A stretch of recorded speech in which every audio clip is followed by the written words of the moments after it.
Partie 4. Chapitre 1. Les Karénines, mari et femme, continuaient à habiter la même maison, se rencontraient chaque jour, mais restaient complètement étrangers l'un à l'autre. Alexis Alexandrovitch se faisait un devoir de voir sa femme tous les jours, afin que les domestiques n'eussent pas le droit de faire des suppositions, mais éviter de dîner chez lui. Vronsky ne se montrait jamais chez les Karénines, mais Anna le rencontrait au dehors et son mari le savait. Cette situation était torturante, et aucun d'entre eux n'eut la force de la supporter un seul jour, s'il n'avait pensé que cela allait changer et que ce n'était qu'une difficulté passagère qui s'aplanirait. Alexis Alexandrovitch espérait que cette passion prendrait fin, comme toute chose, que tous l'oublieraient et que son nom demeurerait intact. Anna, de qui dépendait cette situation et qui en souffrait plus que quiconque, la supportait car elle était persuadée que tout ceci se dénouerait et s'éclaircirait un jour. Elle ne savait absolument pas ce qui dénouerait cette situation, mais elle était convaincue que cela viendrait maintenant, très vite. Vronsky, qui involontairement se soumettait à elle, attendait lui aussi un événement indépendant de lui qui renverserait tous les obstacles. Au milieu de l'hiver, Vronsky passa une semaine très ennuyeuse. On le chargea d'accompagner un prince étranger qui venait d'arriver et de lui montrer les curiosités de Pétersbourg. Vronsky avait une belle prestance. De plus, il possédait l'art de se donner une attitude digne et respectueuse, et le commerce des grands lui était familier. Aussi, fût-ce lui qui fut affecté à cette fonction. Mais cette obligation lui parut très pénible. Le prince voulait être à même de répondre à toutes les questions qu'on lui poserait à son retour et profiter, aussi largement que possible, des plaisirs russes. Vronsky fut donc obligé de le mener partout. Le matin, ils allaient visiter les curiosités. Le soir, ils prenaient part aux divertissements nationaux. Le prince jouissait d'une santé exceptionnelle même pour un prince. Par la gymnastique et les soins qu'il prodiguait à son corps, il avait acquis une telle vigueur qu'en dépit du surplus qu'il dépensait dans les plaisirs, il restait aussi frais qu'un grand concombre hollandais, vert et luisant. Il avait beaucoup voyagé et trouvé qu'un des principaux avantages de la facilité des communications modernes était de pouvoir accéder aux plaisirs nationaux. En Espagne, il avait donné des sérénades et courtisé une Espagnole qui jouait de la mandoline. En Suisse, il avait tué un chamois. En Angleterre, il avait sauté des haies en habit rouge et parié de tuer 200 faisans. En Turquie, il avait pénétré dans un harem. Aux Indes, il était monté sur un éléphant et maintenant, en Russie, il voulait goûter à tous les plaisirs spécifiquement russes. Vronsky, qui jouait en quelque sorte auprès de lui le rôle de maître des cérémonies, eut beaucoup de peine à faire entrer dans son programme tous les divertissements offerts au prince par différentes personnalités. Il y eut les courses de trotteurs, les crêpes épaisses, la chasse à l'ours, les troïkas, les tziganes, les beuveries où l'on cassait la vaisselle. Le prince assimilait l'esprit russe avec une étonnante facilité. Cassait des plateaux entiers de vaisselle, asseyait une tzigane sur ses genoux et avait l'air de demander s'il y avait autre chose ou si l'esprit russe se bornait à ces manifestations. Au fond, ce qui le séduisit le plus, ce furent les actrices françaises. Une danseuse du corps de ballet et le champagne caché blanc. Vronsky avait l'habitude des princes, mais était-ce parce qu'il avait changé lui-même ces derniers temps ou parce qu'il vivait trop dans l'intimité de ce prince-là? Cette semaine lui sembla affreusement pénible.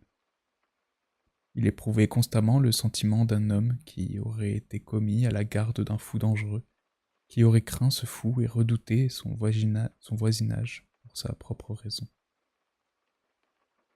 Vronsky sentait à chaque instant la nécessité de conserver le ton de politesse officielle afin de ne pas s'exposer à un affront. Le prince traitait de haut les personnes mêmes qui, à l'étonnement de Vronsky, se mettaient en quatre pour lui révéler les plaisirs russes. Ses appréciations sur les femmes russes, qu'il voulait étudier, avaient plus d'une fois fait rougir Vronsky d'indignation. Si le prince était à la charge de Vronsky, c'était surtout parce qu'en le voyant, il se voyait lui-même. Et ce qu'il voyait dans ce miroir ne flattait pas son amour-propre. C'était un homme très sot, très content de lui, très robuste et très propre. Rien de plus. Il est vrai que c'était un gentleman, et Vronsky ne pouvait le nier. Digne et d'humeur égale avec ses supérieurs, libre et simple avec ses égaux, cordial et dédaigneux avec ses inférieurs. Vronsky était lui-même ainsi et s'en faisait un grand mérite. Mais vis-à-vis du prince, il était un inférieur, et les manières cordiales et méprisantes de ce dernier le révoltaient. Un quartier de viande, stupide! Est-il possible que je sois comme lui? Songeait Vronsky.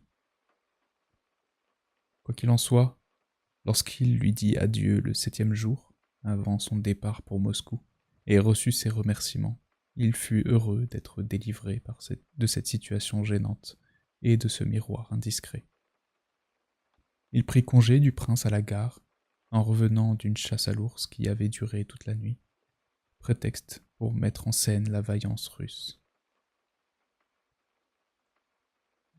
Chapitre 2.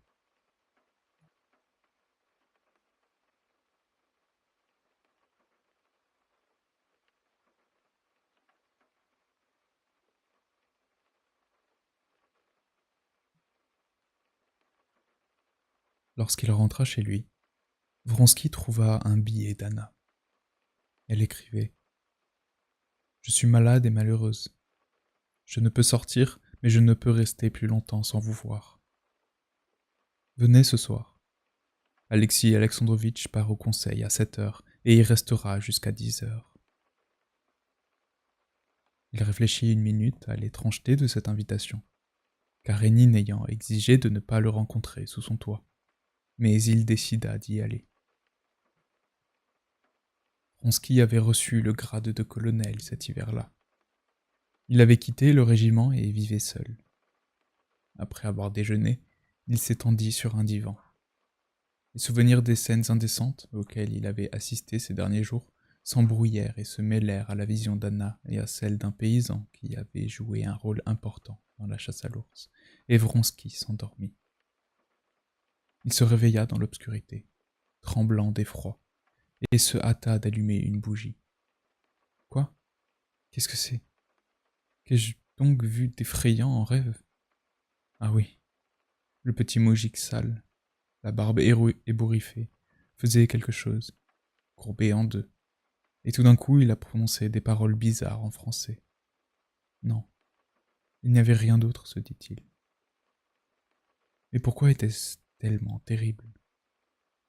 Il se rappela à nouveau, nettement, le moujik et les paroles incompréhensibles qu'il débitait en français, et une sensation de froid lui parcourut l'échine. Quelle bêtise, songea Vronsky, et il regarda sa montre. Il était déjà 8h30. Il sonna son domestique, s'habilla précipitamment et sortit. Il avait complètement oublié son rêve et ne se tourmentait plus que de son retard. En approchant la demeure des Karénines, il jeta un coup d'œil à sa montre et vit qu'il était 9h moins 10. Un haut landau étroit, attelé d'une paire de chevaux gris, se tenait devant l'escalier. Il reconnut la voiture d'Anna. « Elle vient chez moi, » songea Vronsky. « Cela vaudrait mieux. Il m'est désagréable d'entrer dans cette maison. Mais c'est égal. Je ne veux pas avoir l'air de me cacher, » se dit-il, et avec l'aisance acquise dès l'enfance d'un homme qui n'a à rougir de rien, Vronsky descendit de son traîneau et monta les degrés du perron. La porte s'ouvrit et le Suisse, un plaid sur le bras, appela la voiture. Vronsky, qui d'ordinaire ne remarquait pas les détails, surprit cependant le regard étonné que le Suisse lui lança. Sur le seuil, il faillit se heurter à Alexis Alexandrovitch. Un bec de gaz éclairait en plein son visage exsangue et émacié sous son chapeau noir et sa cravate blanche qui ressortait à côté du col de castor de son manteau. Les yeux ternes et immobiles de Karénine se posèrent sur le visage de Vronsky. Celui-ci s'inclina, et Alexis Alexandrovitch, la bouche crispée, leva la main vers son chapeau et passa. Vronsky le fit monter dans le landau sans se retourner. Prendre la portière, le plaid et la lorgnette qu'on lui tendait et disparaître. Vronsky entra dans le vestibule. Ses sourcils étaient froncés et ses yeux brillaient de colère et de fierté. Quelle situation, songeait-il. S'il luttait, défendait son honneur, je pourrais agir, exprimer mes sentiments. Mais cette faiblesse, ou cette lâcheté, par sa faute j'ai l'air de vouloir le tromper quand rien n'est plus éloigné de moi. Depuis son explication avec Anna dans le jardin Vred, les idées de Vronsky avaient changé. En cédant malgré lui à la faiblesse d'Anna, qui s'était donnée à lui tout entière et n'attendait plus que de lui un changement de destinée, se soumettant d'avance à tout, il avait depuis longtemps cessé de penser que cette liaison pouvait finir comme il le croyait alors. Ses projets ambitieux avaient passé une fois de plus à l'arrière-plan et, tout en sentant qu'il était sorti de cette sphère d'activité où tout se décidait, il s'abandonnait sans réserve à la passion qui le liait de plus en plus violemment à Anna. Du vestibule, il entendit des pas qui s'éloignaient. Il comprit qu'elle l'attendait, qu'elle faisait le guet et que maintenant elle retournerait dans le salon. Non, s'écria-t-elle en l'apercevant, et aussitôt des larmes lui vinrent aux yeux. Non, si cela doit se prolonger ainsi, cela arrivera beaucoup, beaucoup plus tôt. Qu'y-a-t-il, mon ami? Ce qu'il y a? J'attends. Je me tourmente depuis 2 heures. Mais laissons cela. Je ne veux pas me disputer avec toi. Sans doute n'as-tu pas pu venir plus tôt. Je ne dis plus rien. Elle mit ses 2 mains sur ses épaules et posa sur lui un regard profond, passionné et en même temps inquisiteur. Elle étudiait ce visage pour tout le temps où elle était restée sans le voir. Comme chaque fois qu'elle le retrouvait, elle confrontait l'image qu'elle se faisait de lui, incomparablement plus belle, impossible, avec la réalité. Chapitre 3.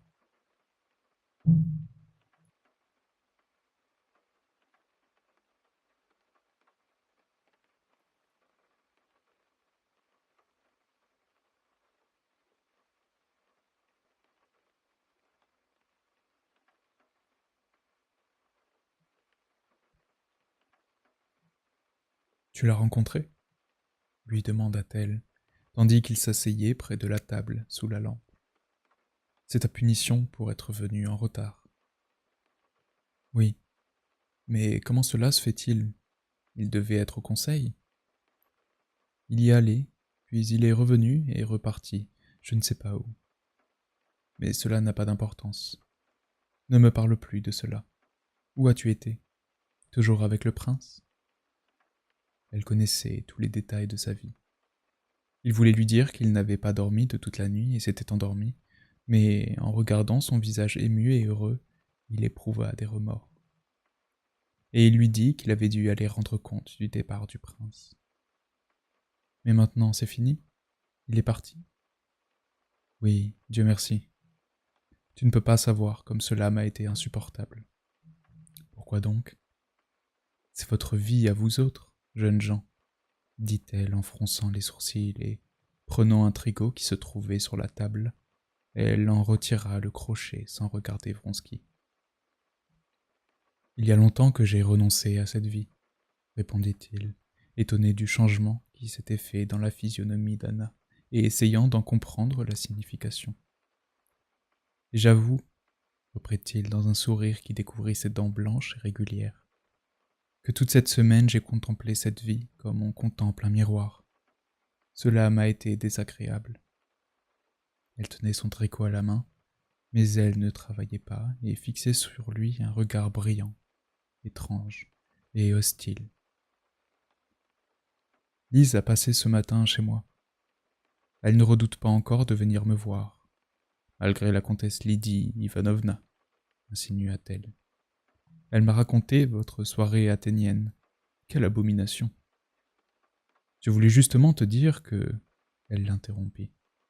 C'était cette Thérèse que tu as connue autrefois? Je voulais te dire... Comme vous êtes odieux, vous les hommes. Comment ne pouvez-vous pas comprendre qu'une femme ne peut oublier cela? Dit-elle, s'emportant de plus en plus et découvrant ainsi la cause de son irritation. Surtout une femme qui ne peut rien savoir de ta vie. Que sais-je? Qu'ai-je jamais su de toi? Uniquement ce que tu m'as dit. Et comment savoir si tu dis la vérité? Anna, tu m'offenses. N'as-tu pas confiance en moi? Ne t'ai-je pas dit que je ne te cachais aucune de mes pensées? Si, si, dit-elle en se faisant visiblement violence pour éloigner ses pensées jalouses. Et si tu savais comme cela m'est pénible, je te crois, je te crois. Alors, que disais-tu? Mais il ne put tout de suite se rappeler ce qu'il voulait dire.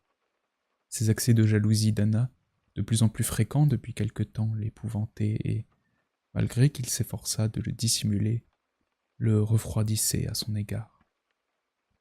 Il savait pourtant que c'était là une preuve de son amour pour lui. Combien de fois ne s'était-il pas dit que le bonheur n'existait pour lui que dans cet amour? Maintenant, elle l'aimait, comme peut aimer une femme qui place l'amour au-dessus de tous les biens de ce monde. Et il était plus éloigné du bonheur que lorsqu'il avait quitté Moscou pour la suivre. Alors, il s'estimait malheureux, mais le bonheur était devant lui, tandis que maintenant il sentait que les moments de plus grande félicité étaient déjà derrière lui. Elle n'était plus du tout telle qu'il l'avait vue les premiers temps, et moralement et physiquement. Elle avait changé à son désavantage. Elle s'était élargie de partout et, lorsqu'elle avait parlé de l'actrice, une expression haineuse l'avait défigurée. Il la regardait comme un homme regarde une fleur fanée qu'il a cueillie et où il ne retrouve qu'avec peine la beauté qui l'avait incité à la cueillir. Il sentait néanmoins qu'alors que la passion était plus violente. Il aurait pu, s'il l'avait voulu assez fortement, arracher cet amour de son cœur.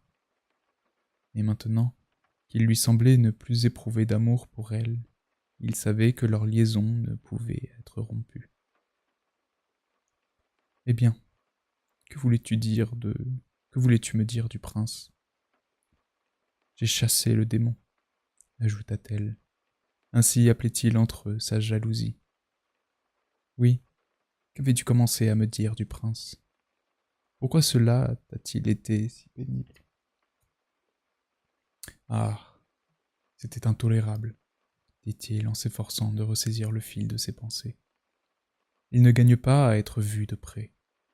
On ne peut mieux le comparer qu'à un animal bien nourri, comme ceux qui reçoivent des médailles aux expositions, et rien de plus, dit-il d'un air contrarié qui éveilla l'attention d'Anna.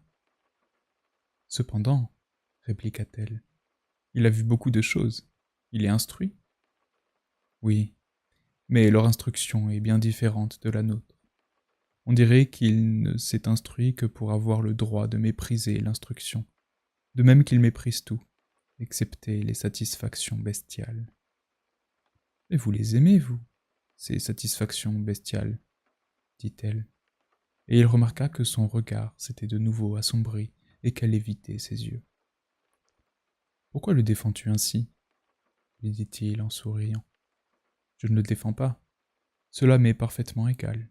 Mais je crois que si tu n'aimais pas toi-même ces divertissements, tu aurais pu refuser. Mais cela te fait plaisir de contempler Thérèse dans le costume d'Ève. Voilà le diable qui revient. dit Vronsky en prenant la main d'Anna qui reposait sur la table et en la baisant. Oui, c'est plus fort que moi. Tu ne peux pas savoir comment je me suis tourmenté en t'attendant. Je ne crois pas être jalouse. Je ne suis pas jalouse. Je te crois lorsque tu es là, avec moi. Mais quand tu mènes seule ailleurs cette vie incompréhensible pour moi. Elle s'éloigna de lui, dégagea enfin le crochet piqué dans l'ouvrage et, rapidement, en s'aidant de l'index, elle aligna l'une après l'autre les mailles de laine blanche qui brillaient sous la lumière de lumière de la lampe. Son poignet fin remuait nerveusement sous sa manchette brodée. Alors, comment cela s'est-il passé? Où as-tu rencontré Alexis Alexandrovitch? Lui demanda-t-elle soudain, avec une intonation forcée. Nous nous sommes heurtés sur le pas de la porte. Et il t'a salué ainsi? Elle allongea son visage et, fermant à demi les yeux, changea rapidement d'expression et joignit les mains. Sur son beau visage, Vronsky vit soudain l'expression qu'avait eue Alexis Alexandrovitch lorsqu'il l'avait salué. Il sourit, et elle se mit à rire gaiement de ce rire sonore qui était un de ses plus grands charmes. Je ne le comprends décidément pas, dit Vronsky. Si au moins après votre explication, il avait rompu avec toi, ou s'il m'avait provoqué en duel. Mais cela, je ne le comprends pas. Comment peut-il supporter une pareille situation? Il souffre, c'est visible. Lui? Dit-elle avec un petit rire. Il est parfaitement satisfait. Pourquoi souffrons-nous tous quand tout pourrait être si beau? Lui, il ne souffre pas, je le connais. Je connais ce mensonge dont il se nourrit. Peut-on, si l'on a la moindre sensibilité, vivre comme il vit avec moi? Il ne comprend rien, ne sent rien. Est-ce qu'un homme qui a la moindre sensibilité peut vivre sous le même toit que sa femme coupable, lui parler, lui dire « tu » Et de nouveau, elle l'imita. « Toi, ma chère Anna. » Ce n'est pas un homme, mais une poupée. Personne ne le sait, mais moi, je le sais. Oh, si j'étais à sa place, il y a longtemps que j'aurais tué, que j'aurais mis en pièces une femme comme moi. Je ne lui dirai pas. Toi, ma chère Anna. Ce n'est pas un homme, mais une machine ministérielle. Il ne comprend pas que je suis ta femme, et qu'il est un étranger, un indésirable. Ne parlons plus. Ne parlons plus de lui. Tu es injuste, mon ami, lui dit Vronsky en s'efforçant de la calmer. C'est bon, nous ne parlerons plus de lui. Raconte-moi ce que tu as fait. Qu'est-ce que tu as? Quelle est cette maladie que t'a dit le docteur? Elle le regardait avec une gaieté railleuse. Elle avait visiblement découvert encore en son mari quelques traits ridicules et attendait le moment d'en faire part à Vronsky. Mais il poursuivit. Je suppose que ce n'est pas une maladie, mais ta position. Pour quand sera-ce? La lueur ironique s'éteignit dans les yeux d'Anna. Un autre sourire, qui décelait une préoccupation et une mélancolie secrète, transforma son expression. Pour bientôt. Tu dis que notre situation est torturante, qu'il faut en sortir. Si tu savais comme elle m'accable, ce que je donnerais pour t'aimer hardiment, librement. Je ne me tourmenterai plus et ne te tourmenterai plus avec ma jalousie. Cela arrivera bientôt, mais pas comme nous le croyons. Et, à la pensée de ce qui allait arriver, elle parut ressentir tant de pitié pour elle-même que les larmes lui vinrent aux yeux et qu'elle ne put poursuivre. Elle posa sa main blanche, dont les bagues étincelaient à la lumière de la lampe, sur la manche de Vronsky. Cela arrivera autrement que nous le pensons. Je ne voulais pas t'en parler, mais tu m'y as forcé. Bientôt, très bientôt, tout se dénouera. Nous serons tous tranquilles et nous ne souffrirons plus. Je ne comprends pas, dit-il.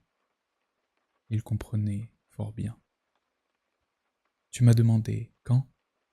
Je te réponds bientôt. Et je n'y survivrai pas. Ne m'interromps pas. Elle se hâta de continuer.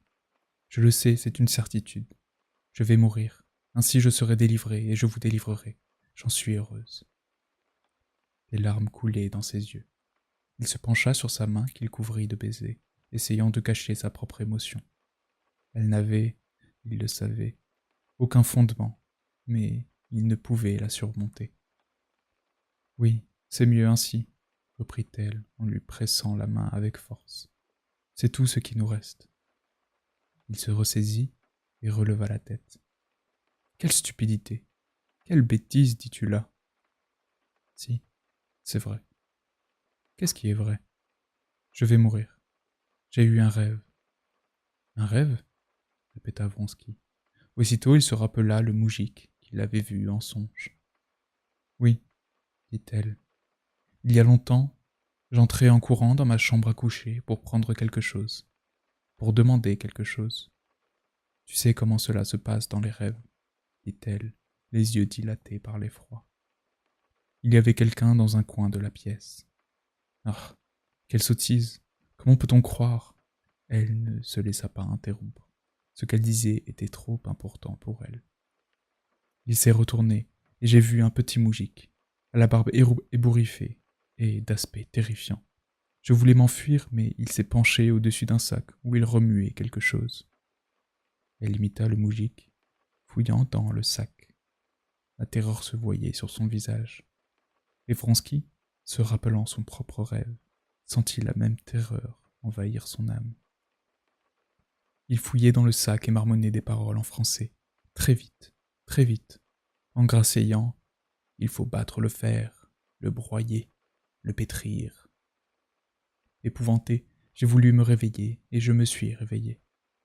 Mais en rêve, je me demandais ce que cela signifiait. Alors Corneille m'a dit « En couche, vous mourrez en couche, ma chère. » Et je me suis réveillé pour de bon. Quelle stupidité, quelle stupidité, dit Vronsky, mais il sentait lui-même qu'il n'avait nulle persuasion dans le son de sa voix. N'en parlons plus. Sonne. Je vais dire qu'on serve le thé. Non, attends.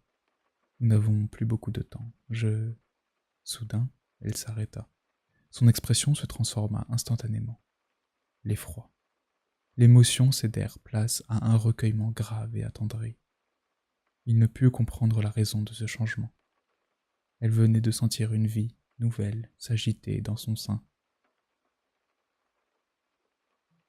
Chapitre 4.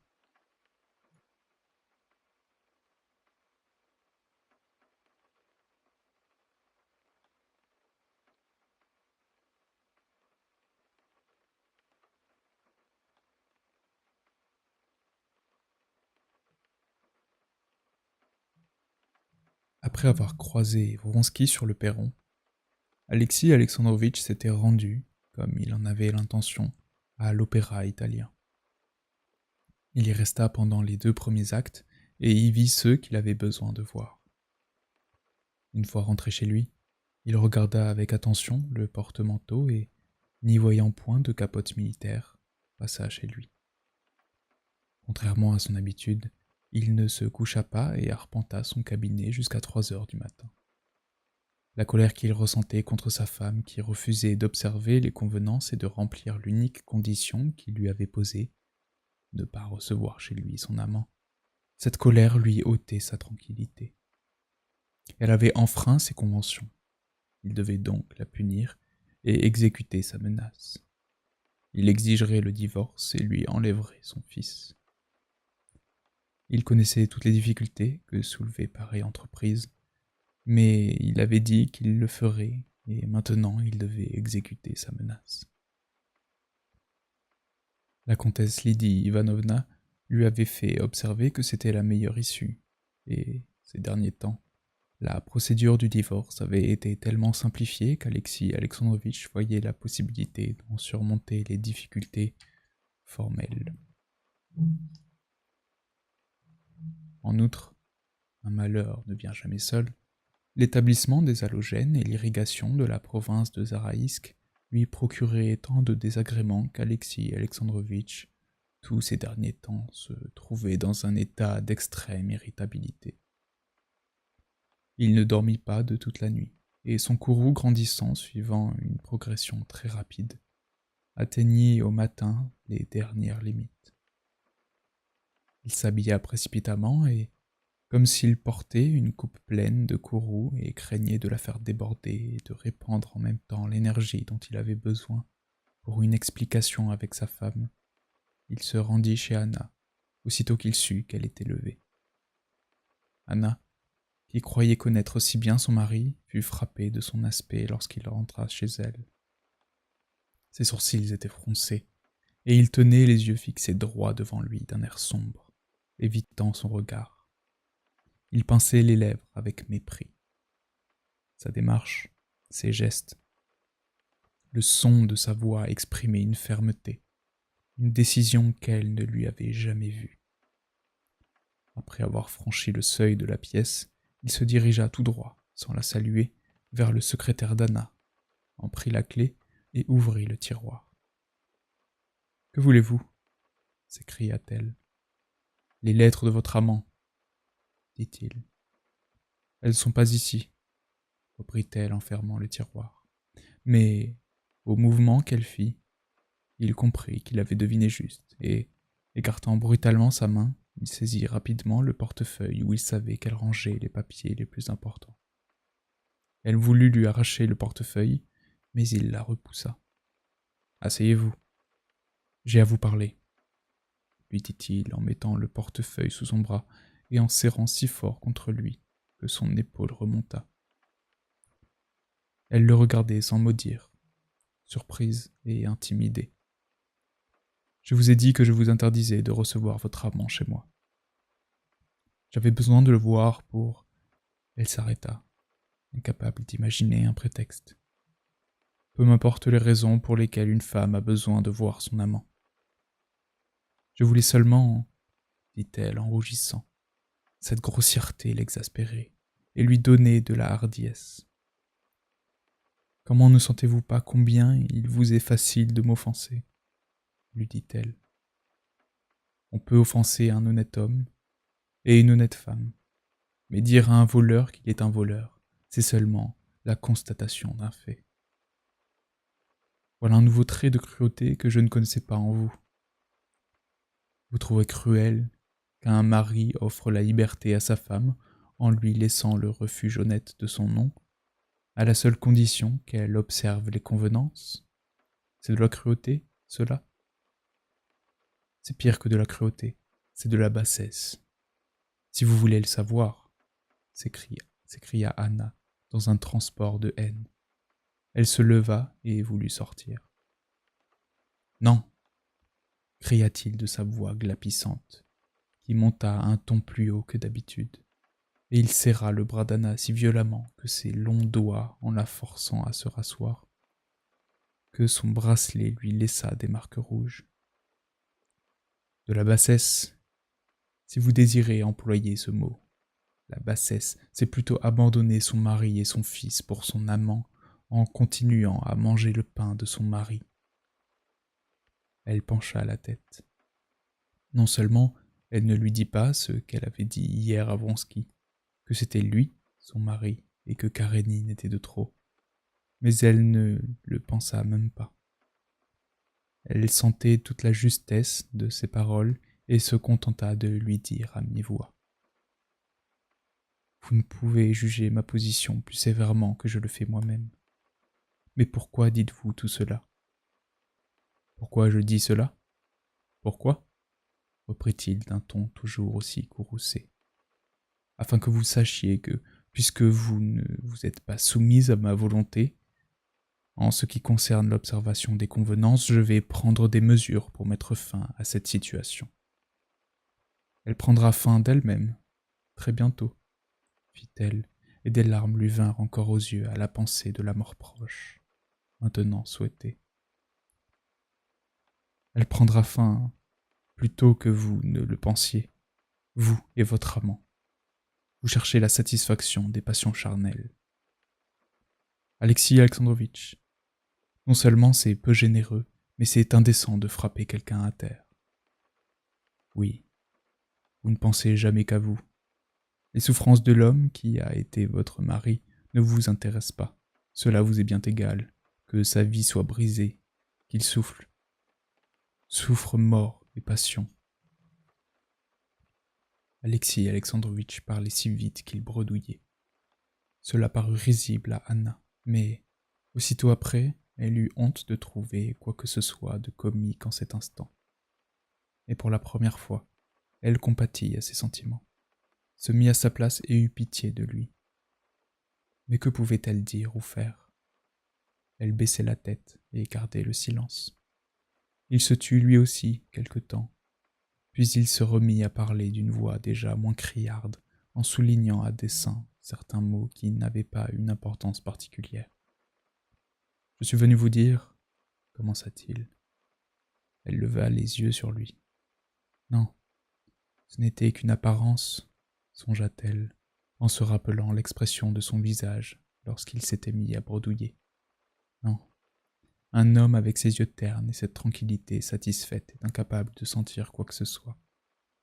« Je ne peux rien changer, » murmura-t-elle. « Je suis venu vous dire que je pars demain à Moscou et que je ne reviendrai plus dans cette maison. Je vous ferai savoir mes décisions par l'avocat auquel je confierai le divorce. Quant à mon fils, il ira vivre chez ma sœur, » dit Alexis Alexandrovitch, se rappelant avec effort ce qu'il voulait dire au sujet de son fils.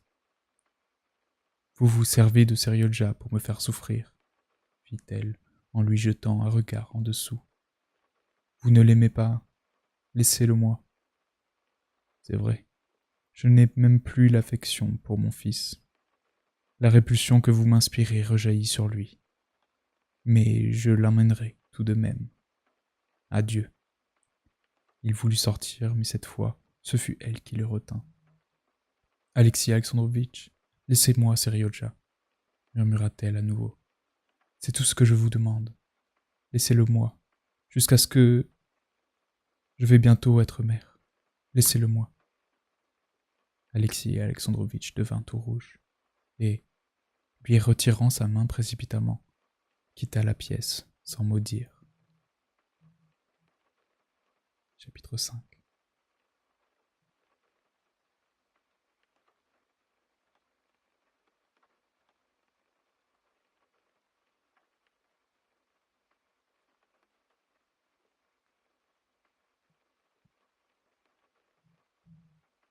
La salle d'attente du célèbre avocat de Pétersbourg était pleine lorsqu'Alexis Alexandrovitch y entra. 3 dames, une jeune, une vieille et une femme de marchand. 3 messieurs, un banquier allemand avec une bague au doigt, un marchand barbu et un fonctionnaire en uniforme, une croix au cou, l'air excédé, attendaient visiblement depuis longtemps déjà. 2 secrétaires écrivaient en faisant grincer leurs plumes. Les accessoires de bureau, dont Alexis Alexandrovitch était si grand amateur, étaient de première qualité. Alexis Alexandrovitch ne put pas ne pas le remarquer. Un des secrétaires, sans se lever, se tourna vers lui, d'un air revêche, en fermant à demi les yeux. « Que désirez-vous » ? »« Parler à l'avocat. »« Il est occupé, » répondit sèchement le secrétaire, en désignant de la plume ceux qui attendaient, et il continua à écrire. « Ne peut-il trouver un moment pour me recevoir » dit Alexis Alexandrovitch. « Il n'a jamais un moment de libre. Il est toujours occupé. Veuillez attendre. »« Ayez l'obligeance de lui faire passer ma carte, » dit Alexis Alexandrovitch avec dignité, en se voyant dans l'obligation de dévoiler son incognito. Le secrétaire prit la carte de visite, dont il parut désapprouver le contenu, et se dirigea vers la porte.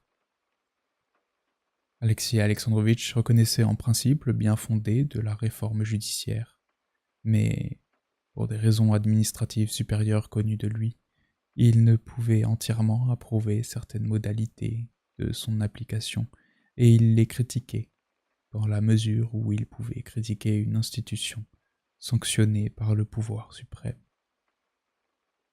Toute sa vie était consacrée à l'activité administrative.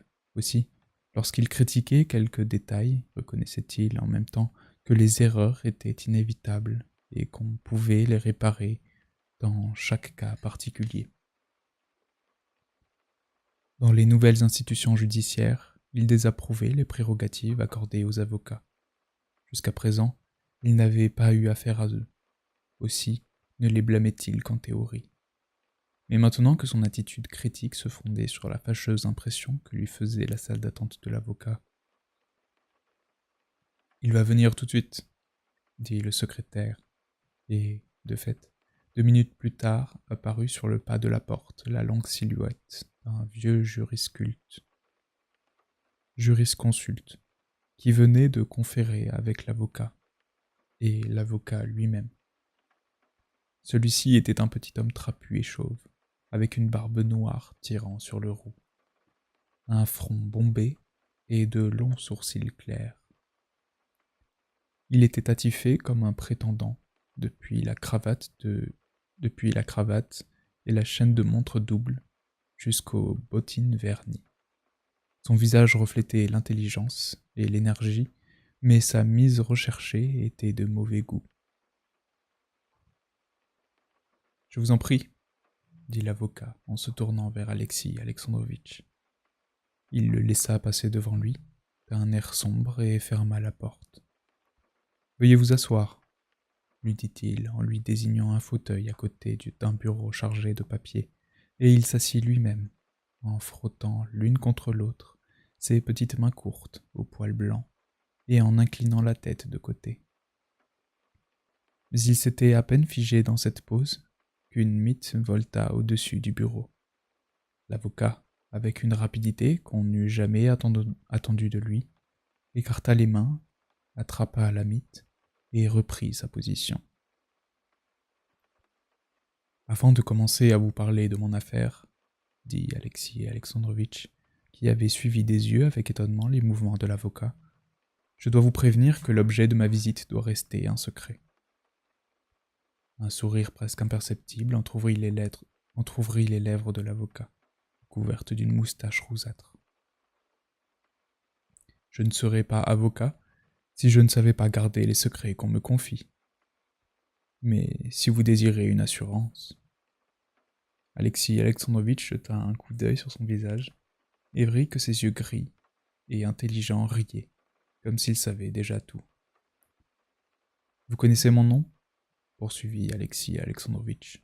« Je vous connais et je sais, comme tous les Russes. » Il attrapa encore une mitte. « Combien de services vous rendez à notre pays ?» dit l'avocat en s'inclinant. Alexis Alexandrovitch soupira et prit son courage à deux mains. Une fois bien résolu, il reprit de sa voix aiguë, sans hésitation et en appuyant sur certains mots.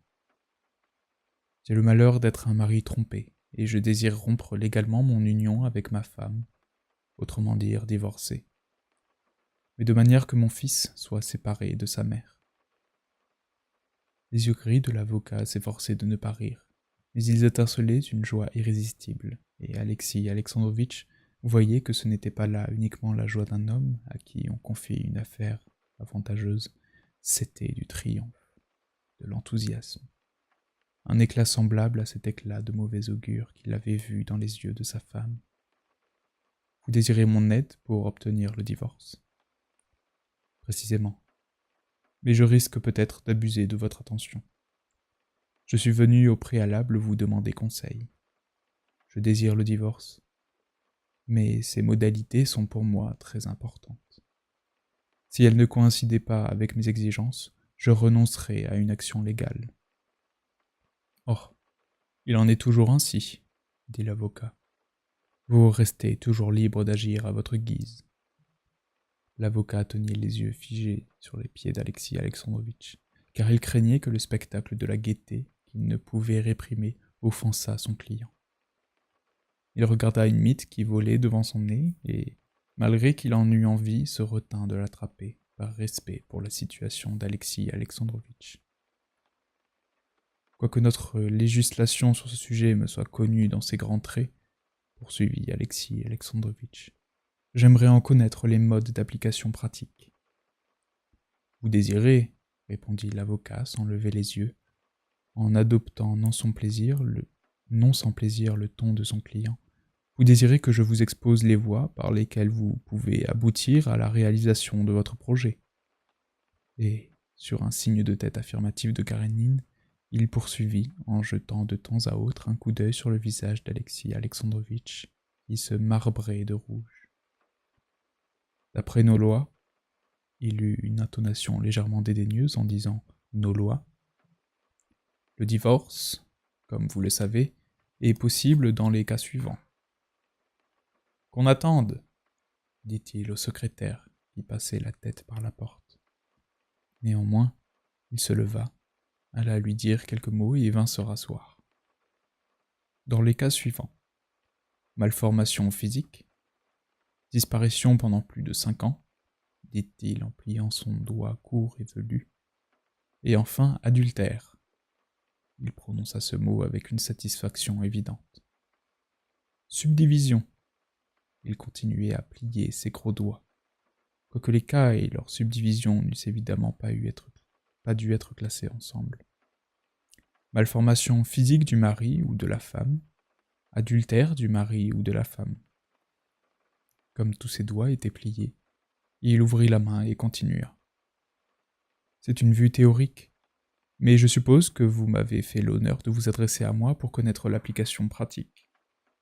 En conséquence, me guidant d'après les antécédents, je dois vous dire que les cas de divorce se ramènent tous au suivant. Si je comprends bien, il ne s'agit ni d'une malformation physique, ni d'une disparition. Alexis Alexandrovitch hocha la tête approbativement. Se ramène au cas suivant. Adultère de l'un des époux, auquel cas il reste à établir la culpabilité de l'une des parties par consentement mutuel, ou, à défaut de consentement, le flagrant délit. Je dois dire que ce dernier cas se rencontre rarement dans la pratique, dit l'avocat, et, après avoir jeté un regard rapide sur Alexis Alexandrovitch, il se tut, comme un marchand de pistolets qui, après avoir vanté l'avantage de telle ou telle arme, attendrait que l'acheteur fît son choix. Mais Alexis Alexandrovitch gardait le silence, et l'avocat reprit. Selon moi, le plus habituel, le plus simple et le plus raisonnable est l'adultère par consentement mutuel. Je ne me permettrais pas de m'exprimer ainsi si je ne m'adressais à un homme évolué, dit l'avocat. Mais je suppose que nous nous comprenons. Alexis Alexandrovitch était tellement désorienté qu'il ne comprit pas tout de suite l'avantage de l'adultère par consentement mutuel et laissa voir cette perplexité dans son regard. Mais l'avocat vint aussitôt à son aide. Deux époux ne peuvent plus vivre ensemble. Voilà un fait. Si tous deux consentent au divorce, les détails et les formalités deviennent indifférents. Et, en même temps, c'est le moyen le plus simple et le plus sûr. Alexis Alexandrovitch comprit cette fois parfaitement. Mais ses convictions religieuses lui interdisaient d'adopter pareille mesure. C'est hors de question dans le cas présent, fit-il. Je ne vois qu'une solution. Faire constater l'adultère à l'aide de lettres qui sont en ma possession. Au mot de lettres, l'avocat fit la moue et laissa échapper un son qui exprimait la compassion et le dédain. N'oubliez pas, dit-il, que les affaires de ce genre sont du ressort du haut clergé. Nos archiprêtres sont très friands de certains détails, dit-il avec un sourire de sympathie pour les goûts des archiprêtres. Des lettres peuvent sans doute être utiles, mais les preuves doivent être obtenues directement, c'est-à-dire par des témoins. Si vous me faites l'honneur de m'accorder votre confiance, laissez-moi le choix des mesures à prendre. Qui veut la fin, veut les moyens. S'il en est ainsi, reprit Alexis Alexandrovitch, qui devint blême. Mais à ce moment, l'avocat se leva et courut vers la porte, répondre à son secrétaire qui l'avait interrompu encore une fois. Dites à cette dame qu'on ne marchande pas ici, lui dit-il, et il revint vers Alexis Alexandrovitch. En chemin, il attrapa encore une mythe sans se faire remarquer. Mon reps sera joli cet été, songea-t-il en fronçant les sourcils. Que disiez-vous? Reprit-il. Je vous ferai connaître ma décision par lettre, dit Alexis Alexandrovitch en se levant et en s'appuyant à la table. Après être resté un instant sans mot dire, il ajouta: Vos paroles m'autorisent donc à conclure à la possibilité de l'obtention du divorce. Je vous serai obligé de me faire connaître vos conditions. Tout est possible, si vous me laissez une entière liberté d'action, dit l'avocat, sans répondre à la question. Quand puis-je compter recevoir de vos nouvelles? Demanda-t-il en s'approchant de la porte, avec des yeux aussi brillants que ses bottines vernies. Dans une semaine. Mais ayez la bonté de me faire savoir si vous acceptez de vous charger de cette affaire, et à quelles conditions. C'est entendu. L'avocat s'inclina avec déférence, fit sortir son client et, demeuré seul, s'abandonna à sa joie. Il se sentait d'humeur si allègre que, contrairement à ses principes, il fit une réduction à la dame qui marchandait et cessa d'attraper les mythes, ayant décidé que l'hiver prochain, il lui faudrait faire recouvrir ses meubles de velours, comme Sigonine.